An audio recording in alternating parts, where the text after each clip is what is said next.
An organic reaction is given in this question, that is a random alkane molecule on reaction with potassium permanganate, they are producing an alcohol molecule. We have to identify the substituents which is present on this carbon atom of the alkane molecule to produce the given reaction. The potassium permanganate is a good oxidizing agent and the reaction is an oxidation reaction. Generally, the alkenes are resistant to oxidation reaction, but when these alkanes with tertiary hydrogen atoms are reacting with potassium permanganate, they will undergo oxidation. So this alkane should be a tertiary hydrocarbon. Now let's come to the options given here. In the first option, it says that all these substituents are hydrogen atom. This is wrong because when all these substituents become hydrogen atoms, the alkene become methane.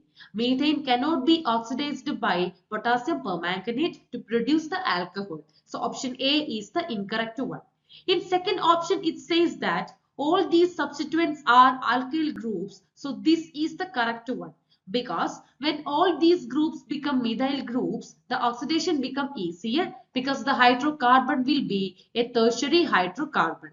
So the correct answer is option B.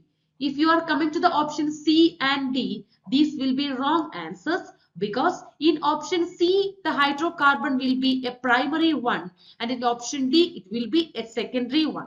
Both of them cannot be oxidized by potassium permanganate solution. So overall reaction can be written as given here. So from this equation, it is clear the correct answer is option B.